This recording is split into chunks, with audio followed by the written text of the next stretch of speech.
seperti yang saya sebut sebelum ini, bahawa Allah Subhanahu Wa Taala menjadikan sebab untuk seseorang itu masuk syurga berbagai-bagai. Jadi bila dilihat kenapa amalan untuk masuk syurga itu dipelbagaikan, kerana banyak sebablah, antaranya ialah peluang ataupun upaya seorang itu tidak sama.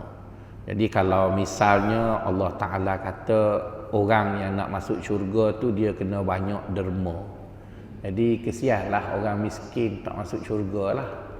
Jadi kalau dia kata orang yang nak masuk syurga itu kena solat banyak, kesianlah ke orang perut buncit macam saya ni tuan-tuan. Jadi untuk beri semua peluang pada semua orang, maka Allah Subhanahu Wa Taala dan juga baginda sallallahu alaihi wasallam mempelbagaikan peluang tadi. Jadi bila peluang itu sudah berbagai-bagai, maka rasanya setiap kita boleh pilih mana yang kita nak capai ataupun kita nak buat, sehingga dengan perbuatan itu Allah meredai kita dan akhirnya memasukkan kita ke dalam syurga. Dan pastinya tuan-tuan, makin banyak kita boleh buat apa yang dijanjikan itu, maka makin besarlah kebarangkalian kita ini masuk syurga. Jadi untuk mengelak daripada kontroversi, saya akan memilih hadis-hadis yang terdapat dalam kitab Riyadhus Salihin, yang saya rasa kitab tersebut sudah diterima pakai dalam masyarakat kita. Walaupun terdapat hadis-hadis dalam kitab lain, kalau saya sebutkan nanti kena petikai pula, orang kata awak ahli hadis ke tidak. Jadi kesian kat saya doktor sejarah je tuan-tuan.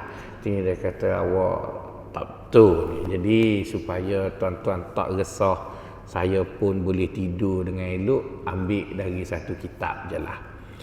Okey tuan-tuan, untuk memudahkan kita faham, kita bahagi-bahagikan dahulu ataupun kita kategorikan dahulu. Di mana dalam pengajian tasawuf ataupun dalam pengajian mengenai hati dalam agama kita ini, amalan manusia itu dibahagikan beberapa kategori. Antaranya ialah amalan hati, kan, ataupun juga disebut amalan batin. Antaranya ialah disebut juga amalan zahir. Antaranya juga disebut amalan lidah. Ada juga disebut amalan anggota. Ada juga disebut amalan yang berkait dengan mata. Ada juga disebut amalan berkait dengan memberi. Ada juga disebut begitu-begitulah. Jadi itu pengkategorian yang dibuat oleh para ulama bagi memudahkan kita mengkelompokkan hadis-hadis yang ada itu untuk kita faham, dan akhirnya kita boleh pilih mana satu daripada tawaran-tawaran itu yang rasanya boleh kita lakukan, dan kita bersungguh-sungguh melakukan perkara tersebut untuk menggapai syurga yang kita semua idamkan. Tuan-tuan dan puan-puan, sahabat-sahabat yang dikasihi sekalian, apabila kita pergi kepada perkara yang pertama yang Allah Subhanahu Wa Taala menjanjikan syurga, adalah perkara yang paling utama ialah tauhid dan menolak kesyirikan. Itu yang paling tinggi yang Allah Ta'ala suka sangat-sangat jika kita ingin masuk syurga. Maksudnya seolah-olah jika syurga itu kita dambakan, maka perkara yang paling utama untuk kita penuhinya adalah mestilah persoalan berkait dengan tauhid kepada Allah Subhanahu Wa Taala.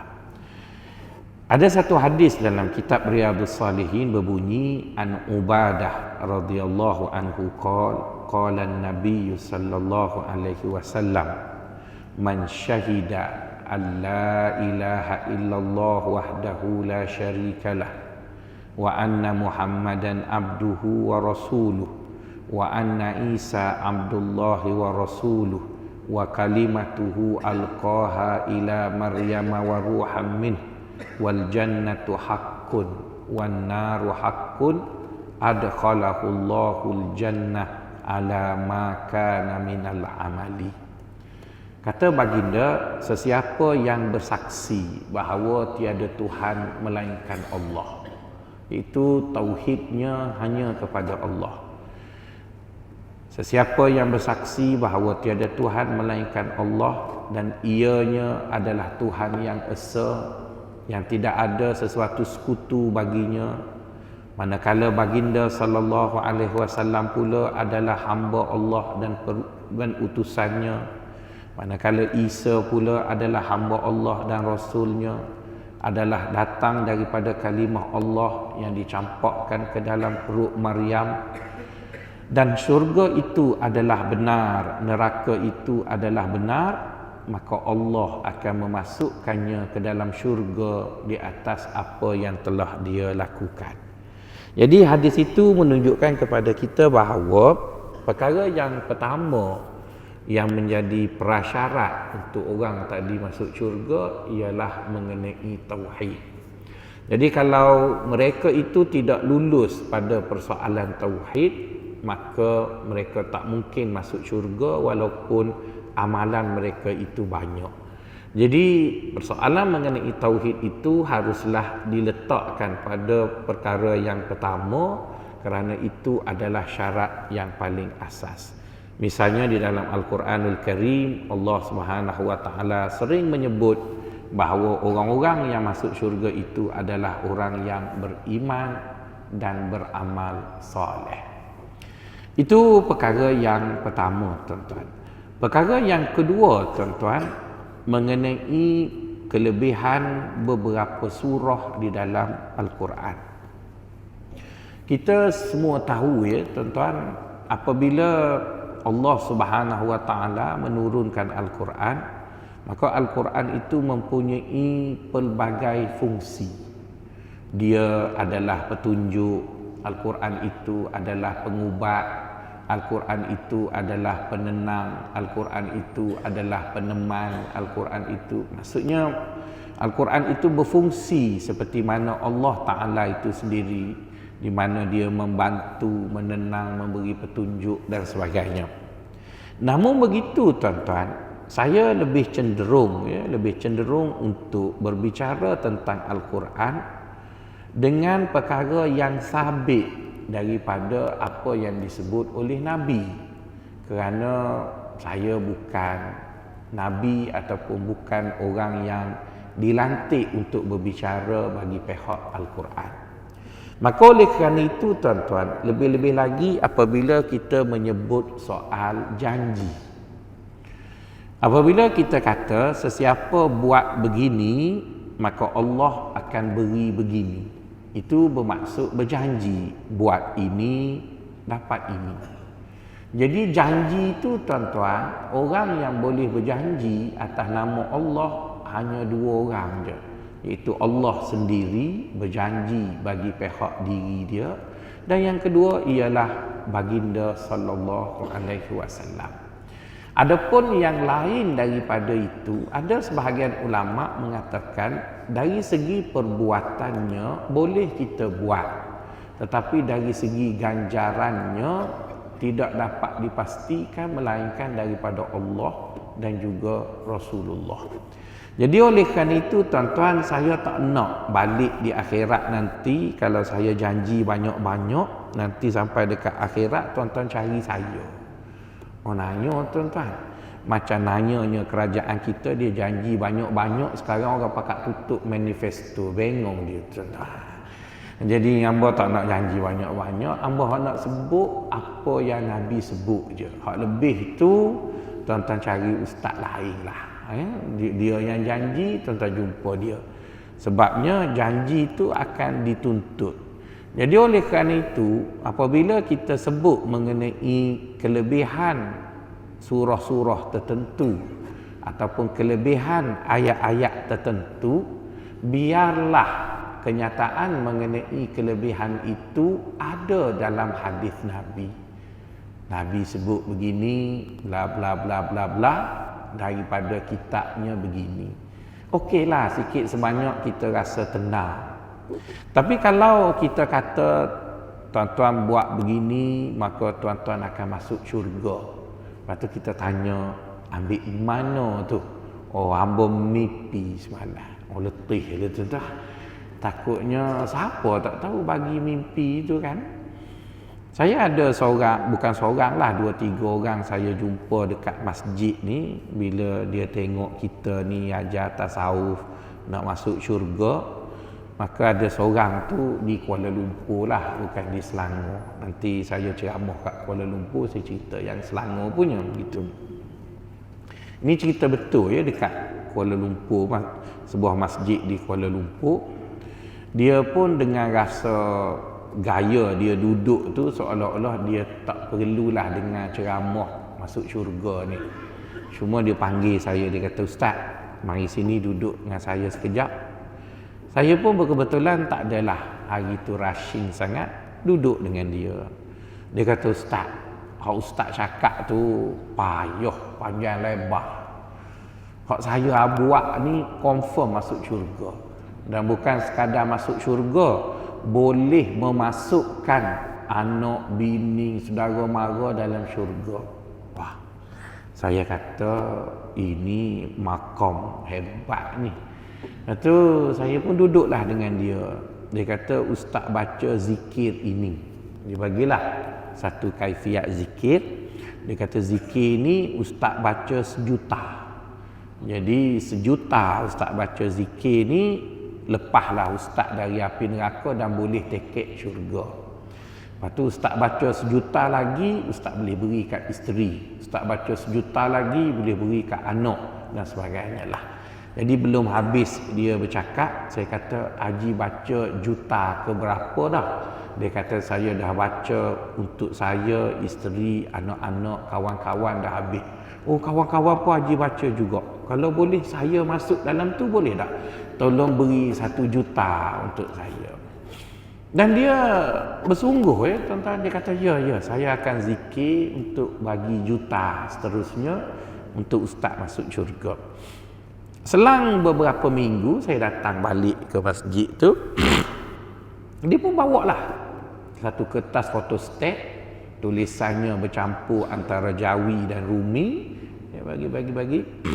Zikirnya ada sebahagian ditulis dengan tulisan Rumi, sebahagiannya ditulis dengan tulisan Arab tadi. Dia bagi kat saya. Dia letak dalam satu sapu surat yang elok tu. Dia kata, "Saya bagi kat Ustaz zikir ni, Ustaz zikirlah untuk juta-juta nak buat siapa-siapa." Lepas tu saya kata, "Oh, kalau tu saya tak buat pun tak apa, sebab Haji dah zikir untuk saya kan?" Ya, ada. Yang Ustaz tu saya zikir untuk juta seterusnya lah. Ada dah ramai ni orang minta, jadi Ustaz ikut urutan lah. Jadi kita pun baliklah ambil ya, tengok. Satu pun tidak disebut siapa perawi hadis tu. Adalah dia sebut daripada Rasulullah. Siapa kata? Dan dia kata daripada Rasulullah. Jadi bila dia sebut daripada Rasulullah tu, siapa yang riwayat hadis, duduk kat mana, kita pun tak tahu. Dia sebut begitulah, semua tulis daripada Rasulullah, daripada Rasulullah, daripada Rasulullah. Jadi tuan-tuan, ya saya tahu orang yang saya jumpa tu dia ikhlas sangat. Dia nak masuk syurga, dia bukan orang jahat pun. Tapi dia bertemu dengan zikir siapa aja tak tahu tuan-tuan. Jadi dia berzikirlah. Pastinya dia terlalu mengharap bila dia habiskan 1,000,000 tu, dia rasa dia dah boleh masuk syurga. Jadi orang ni bila dah ada tiket kan, cara dia duduk pun lain.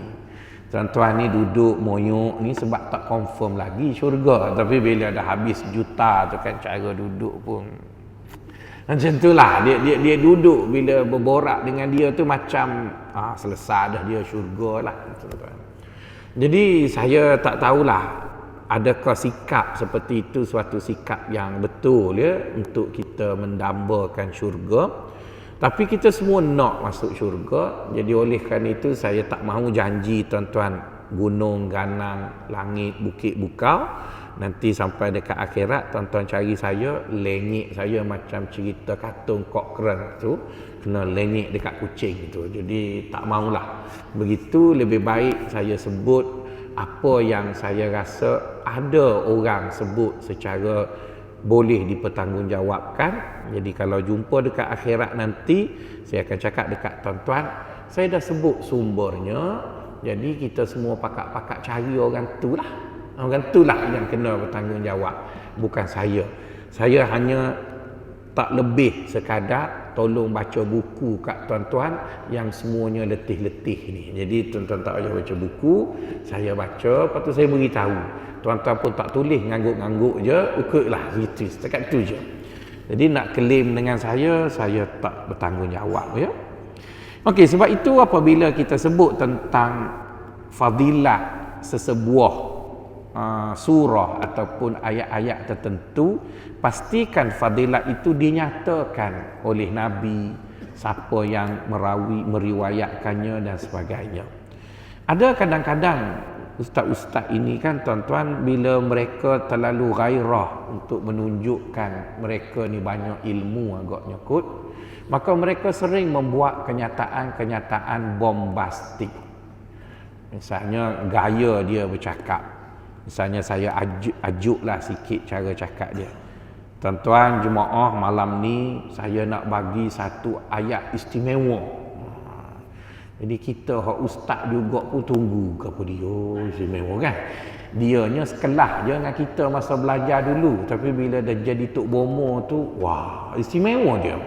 Kita pun tunggu apa dia kata. Siapa baca ayat ni confirm tak sakit sampai mati. Jadi kita pun tengok doktor pakar ada sebelah kesian ke dia, betul kan? Dia nak buat hospital habis juta-juta, betul kan? Pun ada orang mati, ada orang sakit. Tiba-tiba dia kata baca ayat ni tak sakit sampai mati. Jadi saya rasa kalau orang amal ayat tu, semuanya tutuplah hospital. Siang KPJ tutup, Ampang Puteri tutup, Pantai tutup, PPUM tutup, habis sebab baca ayat tu. Jadi kan tuan-tuan, saya pun ustaz juga, kita pun kata, ada ke baca ayat tu tak sakit? Ada ke tuan-tuan baca ayat tu tak sakit? Jadi okeylah, kita follow lah dia punya kuliah kan. Dia pun bagi intro lagi, dia kata oleh kerana ayat ni begitu istimewa, saya nak bagi dekat tuan-tuan. Jadi tuan-tuan nak, tuan-tuan kena beli buku saya. Oh, ada kat dalam buku dia, betul kan? Jadi dia jual lah buku dia, bla bla bla bla. Jadi kita pun follow, sebab kita tengok dalam video macam ni lah ya. Apa benda ya. Maka dia pun baca. Dia kata kalau tuan-tuan nak tak sakit sampai mati, maka tuan-tuan baca ayat ni. Kita pun dengar, dia pun baca wa iza maritu fahuwa yashfini. Betul kan? Apabila aku sakit, maka Allah lah yang menyembuhnya. Tuan-tuan, saya pun tahu ada ayat tu dalam Quran. Tuan-tuan pun tahu. Tapi betul ke siapa kata siapa baca ayat tu tak sakit? Siapa yang kata? Kan? Jadi betul lah Quran tu syifa. Saya pun tak nafi Quran tu syifa. Kita semua tak nafi, tapi boleh tak awak confirm siapa baca yang tu dia tak sakit? Jadi kalau lah betul siapa baca ayat tu mesti tak sakit, maka tak payahlah kita risau. Kita bagi je buku tu kepada Kementerian Kesihatan, tak payah beli insurans banyak-banyak, mahal-mahal, juta-juta. Orang sakit je bagi ayat tu, tulis kat kertas wa iza maritu fahuwa yashfini. Jadi tuan-tuan, saya tak nak jadi macam tu, tuan-tuan tak nak terpulang pada tuan-tuan. Jadi oleh kerana itu, bila sebut mengenai kelebihan surah-surah tertentu, ada kelebihan surah-surah itu di dalam hadis-hadis Nabi, maka ambillah daripada hadis yang kita pasti tadi mengenai kelebihan surah-surah begitu. Antaranya ialah mengenai kelebihan surah Al-Ikhlas. Kelebihan surah Al-Ikhlas. Diceritakan ada seorang lelaki, dia tadi jadi imam di sebuah masjid di zaman Nabi.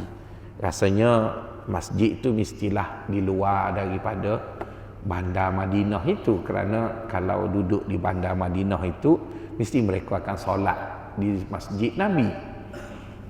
Jadi seorang sahabat ini dia jadi imam di sebuah masjid di luar daripada Madinah itu. Maka setiap kali dia jadi imam, rakaat pertama dia baca qul huwallah, rakaat kedua dia baca qul huwallah, rakaat ketiga pun qul huwallah. Jadi jemaah tu dah mula tak puas hati, dia panggil tu imam qul huwallah. Jadi tak ada ayat lain ke kan? Ayat lain kan banyak, apa duk baca qul huwallah aja. Jadi rungutan itu dibawalah sampai kepada Nabi. Macam rungutan tuan-tuan bawa pergi jumpa mufti. Itu kan bila perempuan nak buang imam perempuan, maka antaranya perempuan komen pasal bacaan lah. Di Kuala Lumpur ada satu masjid, jemaah kat masjid tu gelar kata imam dia dipanggil tu imam wadduha. Sebab tu imam tu memang wadduha. Setiap kali saya pergi solat subuh kat situ, rakaat pertama mesti wadduha. Jadi dah 25 tahun subuhnya wadduha, jadi jemaah pun panggil lah tu imam wadduha. Jadi sahabat ni adalah juga jemaahnya panggil tu imam qul huwallah, gitulah lebih kurang. Mengadu pada Nabi. Jadi bila mengadu pada baginda sallallahu alaihi wasallam, maka Nabi pun panggil tu imam tu. Dia kata, aku dengar orang berungut tentang kamu ni semayang akan baca qul huwallah, qul huwallah, qul huwallah. Boleh tak beritahu dekat aku kenapa? Sedangkan ayat lain ada. Jadi lelaki tu jawab tuan-tuan, kata dia, ya Rasulullah, aku suka sangat dengan surah Al-Ikhlas. Di mana setiap kali aku solat, aku rasa aku nak baca surah tu. Surah yang menceritakan mengenai Allah itu esa, Allah tak ada isteri, Allah tak ada anak, Allah tak ada apa-apa melainkan semua makhluk perlukan pada dia. Maksudnya berkait dengan tauhid lah. Aku suka sangat. Maka lepas orang itu cakap pasal nak mengenai dia tentang qul huwallah tu, maka habis dia cakap, maka baginda sallallahu alaihi wasallam berkata pada lelaki itu, inna hubbaha adkhalakal jannah. Nabi kata sesungguhnya sukanya kamu kepada surah Al-Ikhlas itu menyebabkan kamu masuk syurga.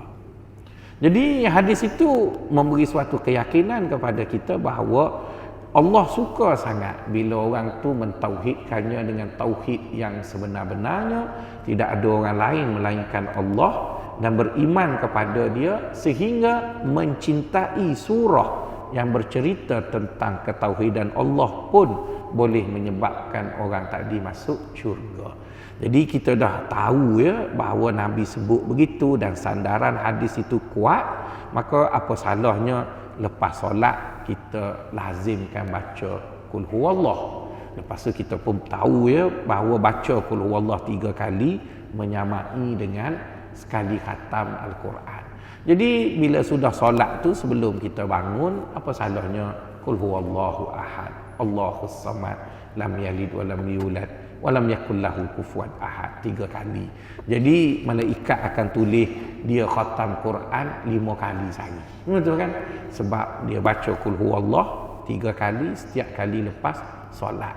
Nanti kalau ditanya kenapa Tuan Haji suka baca qul huwallah, kita pun jawab, ada seorang tu imam zaman Nabi dulu boleh masuk syurga sebab qul huwallah. Hamba pun nak jugalah. Lebih kurang begitu. Jadi benda tu rasanya tak adalah payah sangat dan kita boleh buat perkara tadi. Itu perkara yang pertama yang saya jumpa dalam kitab Riyadhus Salihin.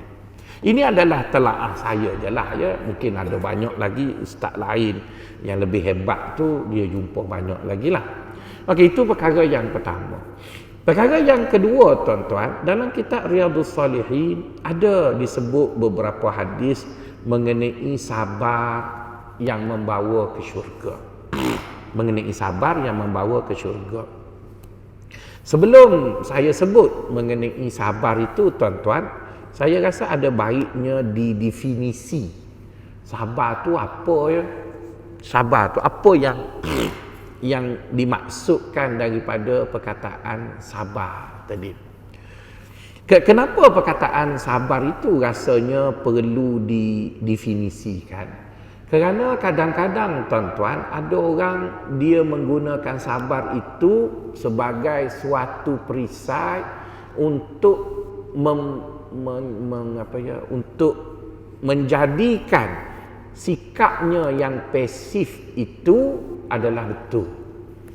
Ya, misalnya dia hidup, kemudian dalam dia hidup ini orang lain semua dah berusaha dan dapat sesuatu, dia seorang malas usaha.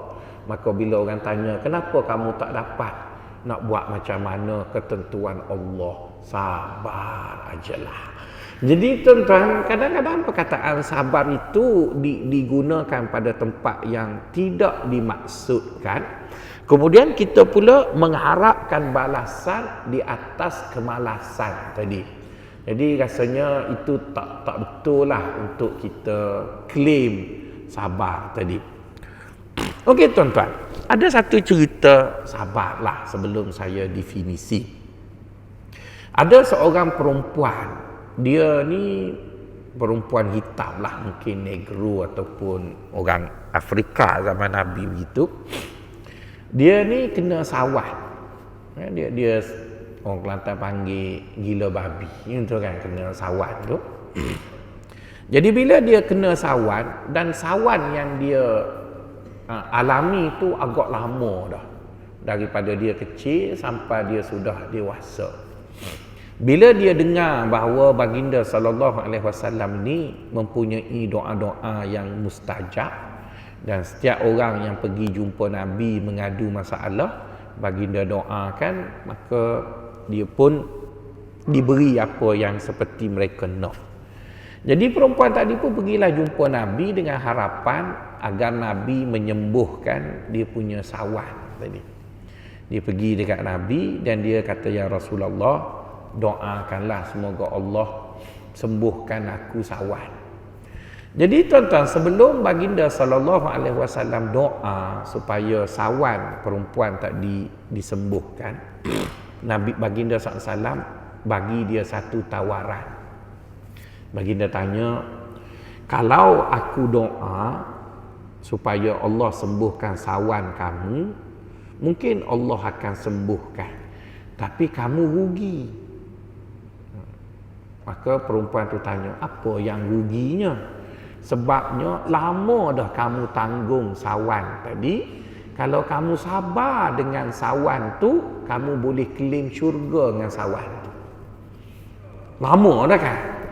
Dah halang-halang lama dah sawan tu, biarlah sawan tu menjadi sebab masuk syurga.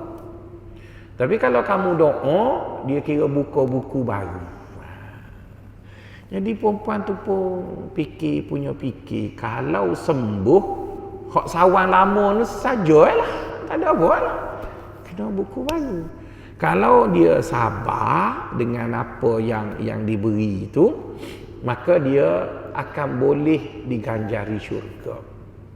Maka perempuan tu kata, kalau macam tu aku tak payah minta doa lah, aku sabar dengan sawan tu. Sebab dah lama dah sawan, aku dah boleh handle dah sawan tu. Cuma sawan tu tak orang lain tak sawan, aku sawan rasa naklah sembuh. Tapi sebenarnya dah tak ada apa dah dengan sawan tu, dah boleh handle je. Dia pergi separuh jalan, dia pergi balik. Dia kata, ya Rasulullah, boleh tak minta diskaun sikit lah? Tidak nak minta doa supaya sembuh sawan. Habis nak minta apa? Minta dengan Allah supaya kalau aku sawan pun tak terselok kain. Okey dah. Sebab malu kau orang selok kain tua-tua ni kan, betul kan? Dulu sawan boleh. Nabi kata bagus, dia doa. Jadi tuan-tuan, dari cerita itu menggambarkan kepada kita bahawa apabila kita sebut sabar, sabar di sana lebih merujuk kepada kesediaan kita menerima apa yang Allah Ta'ala beri pada kita, dan kita terima tadi sehingga tidak membentuk rungutan yang menyebabkan kita seolah-olah tak boleh terima. Tapi sabar tidaklah ternafi apabila kita mencari penyelesaian. Kan maksudnya bila kita sakit. Jadi bila kita sakit, mula-mula kena sakit tu janganlah duk membebel.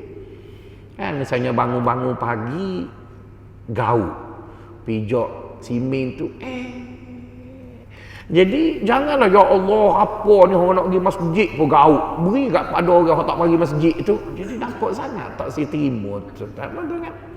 Jadi dah kena gaut tu Allah kan tarik panjang, pijak sebelah pula Allah. Jadi bermaksud itu terimalah tu.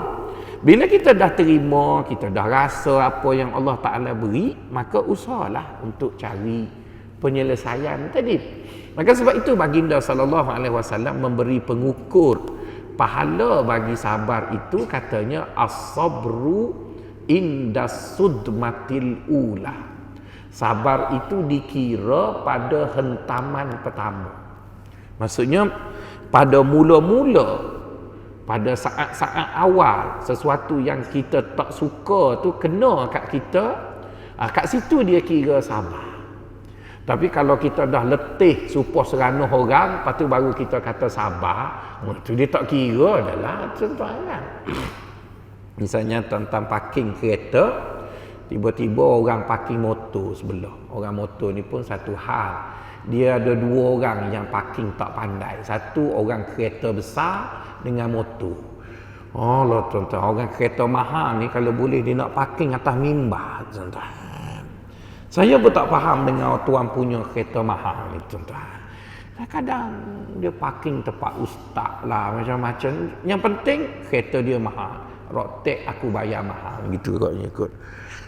Kalau tuan-tuan tengoklah biasanya, yang seorang lagi kalau dia kereta murah, driver taksi. Seorang lagi gitulah dia parking kat rumah. Yang kedua ialah motor. Jadi kadang-kadang bila kita mari masjid ni kan tuan-tuan, orang naik motor ni, dia nak keluar motor tu dia langgar side mirror kita. Kita pula Mercedes E-Class, betul kan? Bengong. Side mirror mana boleh beli dekat Korea, kena beli kat Jerman. Jadi bila tengok-tengok side mirror tu dah terkulai, maka sabar diukur macam mana mula-mula tengok tu. Kan mula-mula tengok tu Allah, natai mana ni bahasa bank, tak ada dah lah sabar. Kita dah menyumpah serana habis orang, lepas menyumpah setengah jam kita pun letih. Sabar je lah, tak ada dah lah. Dikira hak mula-mula tu, itu dia panggil dah letih baru berhenti, maka tak kira lah. Jadi sabar itu dikira indah sudmatil ula. Hentaman pertama tu begitu. Macam kita tengok baginda sallallahu alaihi wasallam, dia kan nak kalau boleh ada anak lelaki. Mula-mula dia kahwin dengan Khadijah radhiyallahu taala anha, dapat apa panggil, Allahumma salli ala Muhammad, Qasim. Tapi Allah tak bagi lama anak lelakinya itu meninggal dunia waktu kecil. Dekat dia nak wafat, bila dia bersama dengan Maryam Qibti, dia dapat pula anak dan dia namakan anak lelaki itu dengan nama Ibrahim. Dan Allah Ta'ala nampaknya tak bagi anak tu hidup juga, meninggal dunia. Jadi bila anaknya meninggal dunia, hak sulung lelaki pun tak hidup, hak bosu lelaki pun tak hidup, mestilah Nabi akan rasa, iyalah sedih lah. Kalau saya lah duduk tempat Nabi, sebab tu saya tak jadi Nabi tu.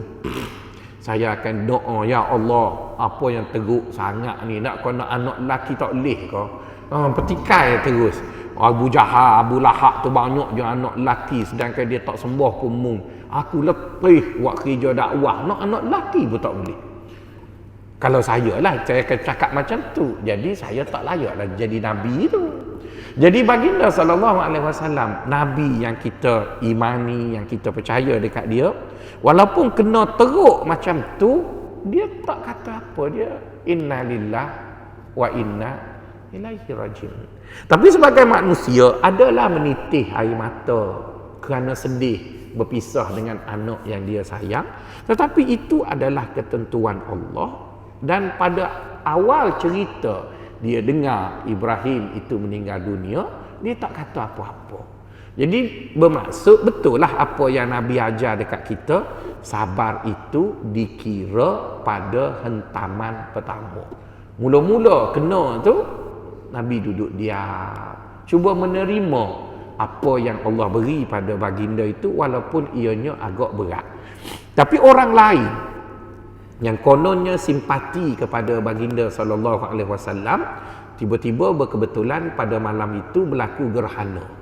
Maka orang pun buatlah spekulasi. Tengok, Allah pun sedih dengan kematian Ibrahim. Sampai gerhana lah malam tu. Lah kalau Allah sedih, baik Allah buat jangan mati, tak payah sedih, betul kan? Jadi dia mengarut, dia cerita apa benda tak tahu.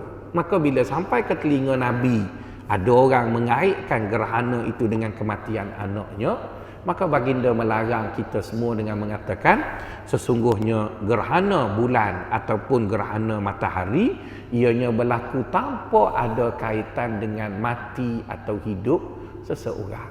Ibrahim kes lain, gerhana kes lain.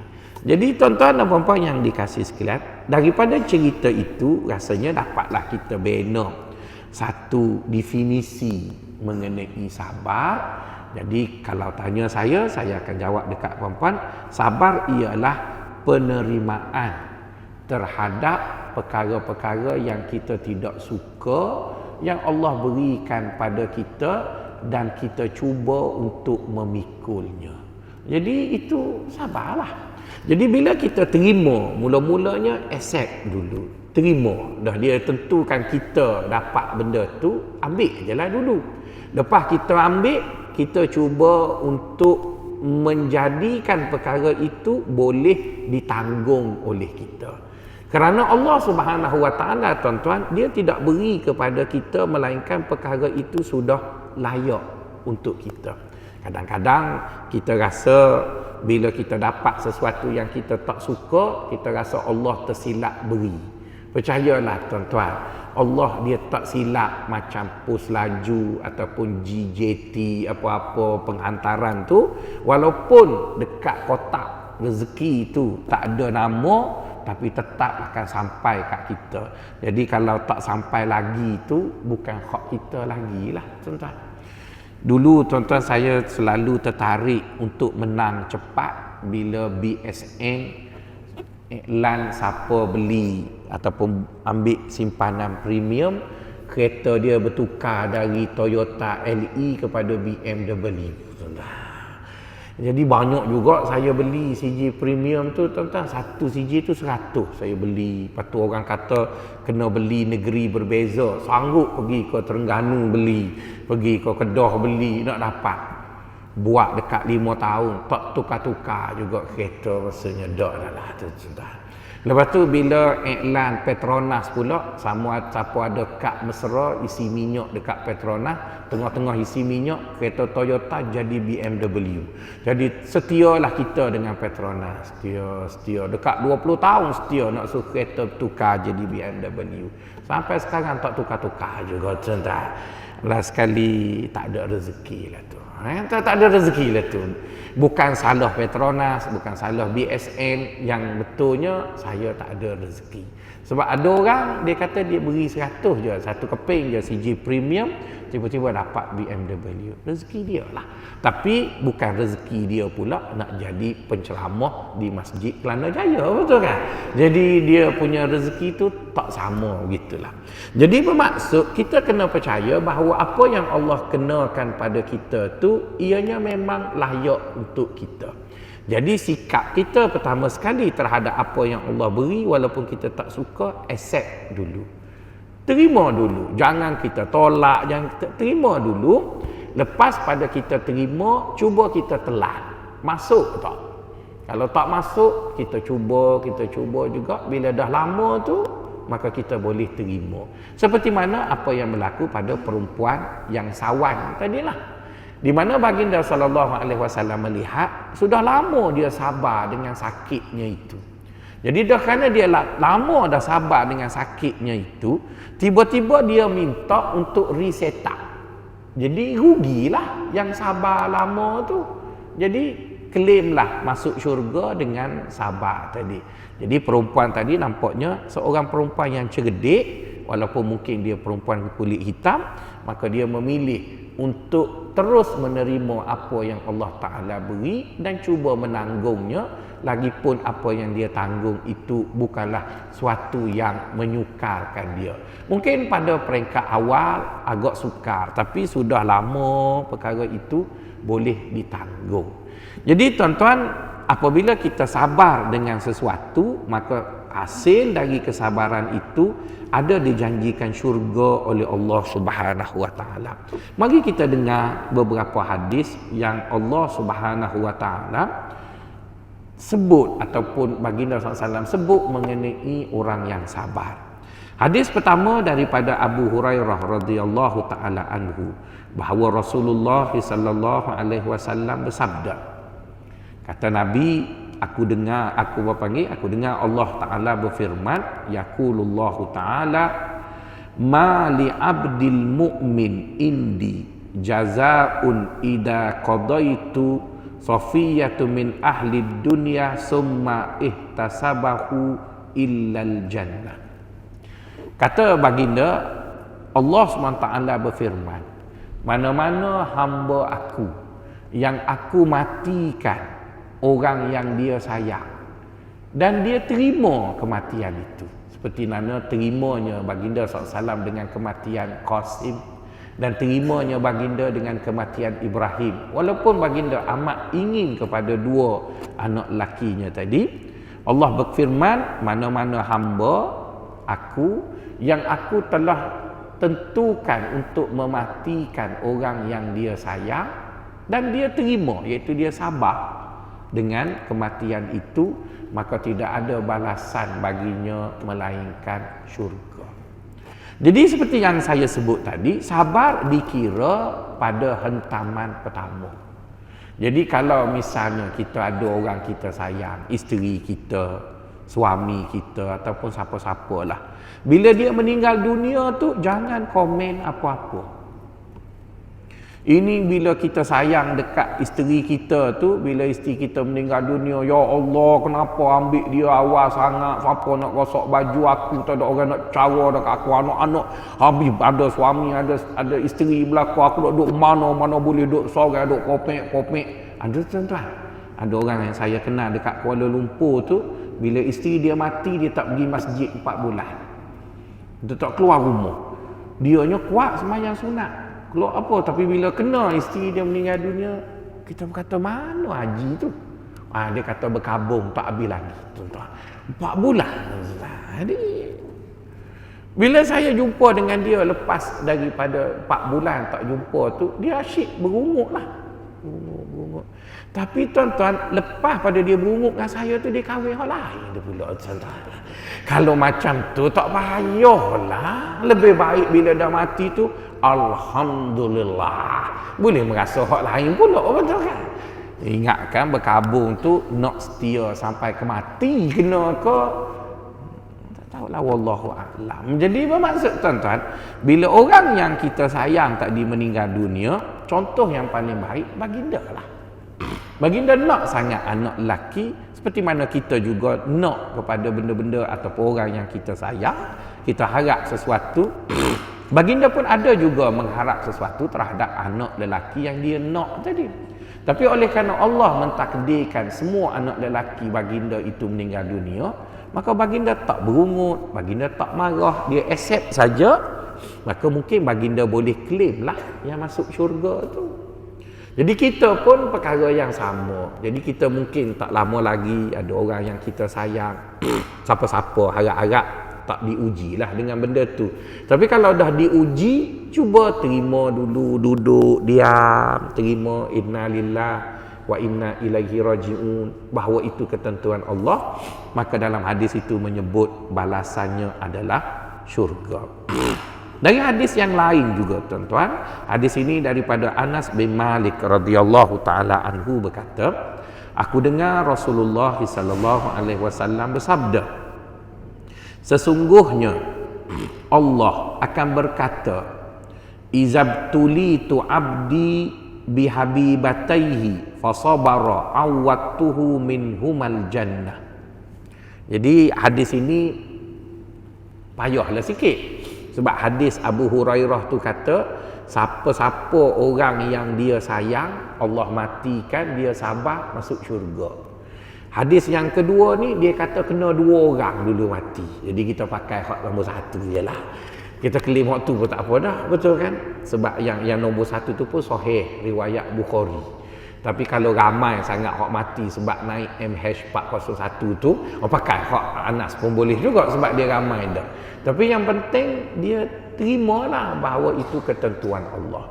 Di mana kata Anas bin Malik, aku dengar Rasulullah sallallahu alaihi wasallam bersabda, masih bercerita mengenai Allah yang bercakap, sesungguhnya Allah berkata kepada orang yang kematian, 2 orang yang dia sayang, maka Allah akan ganti di atas kesabarannya itu dengan syurga.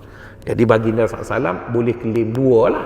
Yang Abu Hurairah pun boleh, yang Anas pun boleh, sebab dia Qasim dan juga Ibrahim. Allahumma salli ala Muhammad wa ala ali Muhammad. Jadi tuan-tuan, Allah Subhanahu wa taala uji para nabi, itu antaranya ialah baginda sallallahu alaihi wasallam.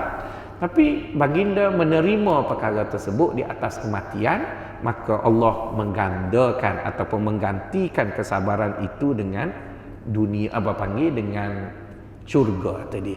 Adapun hadis ketiga daripada Atha ibnu Abi Rabah bercerita mengenai seorang perempuan yang saya sebut tadilah, iaitu perempuan tu datang jumpa Nabi nak minta doa supaya Allah sembuhkan sawannya tadi. Baginda bagi dia tawaran yang lebih baik, kalau kamu nak doa supaya sembuh, boleh sembuh, tapi oleh kerana sawan itu kamu dah boleh urus sebab dah biasa, maka baiklah kamu sabar. Jadi tuan-tuan, rasanya hadis itu tidaklah merujuk kepada sawan saja, merujuk kepada mana-mana sakit. Jadi lepas pada ni, hak mana kena kecil manis tu tak payah berungut lah, terima je lah, betul kan?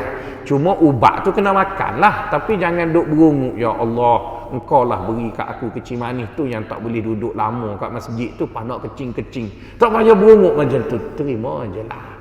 Misalnya Allah bagi kita gauk, makanlah ubat gauk tu, tapi janganlah berungut, apa duk beri gauk ke orang masjid. Cuba gak beri orang yang tak mari masjid tu, biar dia tak payah mari langsung. Maksudnya biarlah dia beri, terima je lah. Mana yang kena jantung tu kena semayang pelan-pelan, jalan pelan-pelan, terlepas semua takbiratul ihram sebab takut rebah, betul kan? Tak apalah. Ada hadis Nabi, siapa yang niat mari ke masjid untuk semayang berjemaah, dia sampai ke masjid, dia dapati jemaah sudah selesai, maka Allah akan menulis dia mendapat pahala jemaah. Jadi tuan-tuan tak payah risau, agama tu banyak offer dia.